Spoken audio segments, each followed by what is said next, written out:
आज हम आपको बताएंगे कि निर्जला एकादशी व्रत रखने के साइंटिफिक रीजन क्या है। सबसे पहले मैं आपको बता दूं कि निर्जला एकादशी यानी एकादशी व्रत के दिन आप समझिए कि चंद्रमा जो है वो पृथ्वी के सबसे समीप होता है, तो उसका गुरुत्वाकर्षण जो है बल लगने से वो पानी को अपने तरफ खींचता है। अब कहेंगे ये कैसे कह रहे हैं, तो ये साइंटिफिकली प्रूव्ड है। आपको पता होगा ज्वार और भाटा के बारे में, जो समुद्र में high tide and low tide आता है, तो आपने सुना होगा कि भाई उस पे जो मून का रोटेशन होता है वो उस पे वर्क करता है, उसकी ग्रेविटी वर्क करता है, जिसके 24 घंटे में एक बार वो पानी को क्या करता है, वो अपनी तरफ अट्रैक्ट करता है। अब हमारी बात को बहुत गौर से समझिएगा। हमारा शरीर जो है, हमारे शरीर में भी पानी की मात्रा कितनी होती है, 75% नियर अबाउट। हमारे ब्रेन में कितना पानी है, नियर अबाउट 90%।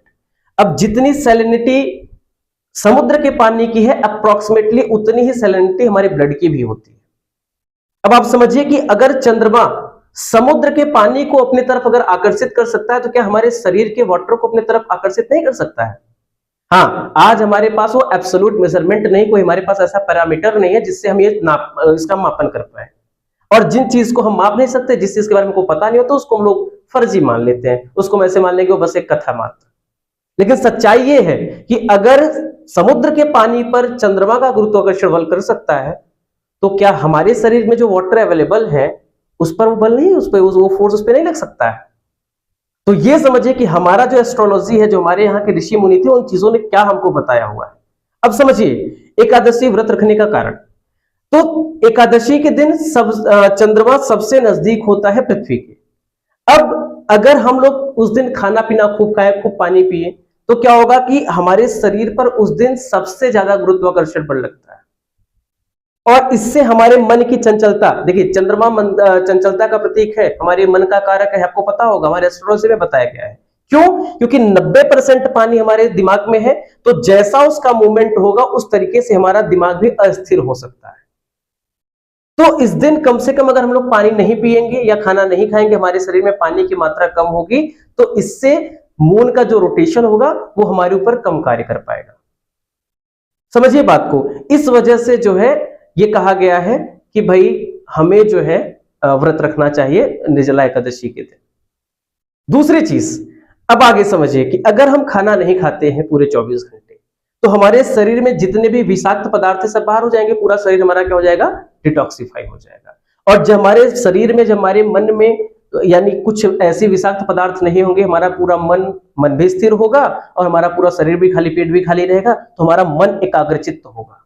यानी हमारे चित्त की सफाई के लिए भी ये व्रत जरूरी है। हाँ, हमारे पास ज्ञान का अभाव है, हमारे पास उतना ज्ञान नहीं है, तो उन चीजों को बस मजाक और सिर्फ धार्मिक रूप से लेते हैं।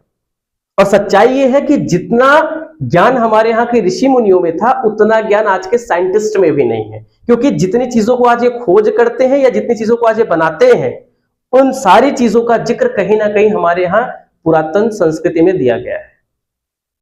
चाहे आप टीवी को देख लीजिए, चाहे आप जो है विमान किसी को ले लीजिए, चाहे आपका एरोप्लेन हो, हेलीकॉप्टर, चाहे कुछ भी हो। इसके अलावा आज ये video calling, video conferencing, 3D जो है वीडियो कॉलिंग, कुछ भी जितने भी कॉन्सेप्ट चाहे आ रहे हैं, चाहे आने वाले हैं, ये सब के सब कहीं ना कहीं आप इनका जुड़ाव हमारे वैदिक काल में किसी ना किसी ग्रंथ में, किसी ना किसी कहानी के माध्यम से आप इसको देख पाएंगे। अब समझिए कि जितनी चीजें हमारे यहाँ पहले लिखी गई है, आज वो चीजें हूबहू आज वही हो पा रही हैं, उसके अलावा चीजें नहीं हो पा रही। तो हमारा साइंस, हमारा जो वैदिक साइंस है, वो आज के मॉडर्न साइंस से कहीं बेहतर और कहीं आगे है। और बड़े से बड़े साइंटिस्ट लोग भी इस चीज को मानने से इनकार नहीं करते हैं। ये केवल 4 लाइन पढ़ करके अधजल गगरी छलकत जाए वाले जो 4 लोग हैं, बस यही उसका विरोध कर सकते हैं, जिनका काम ही है सिर्फ और सिर्फ विरोध करना, लेकिन उनको सच से कोई मतलब नहीं है। आशा करता हूं आप समझ पाए होंगे कि हम एकादशी व्रत क्यों रखते हैं। ठीक है, धन्यवाद।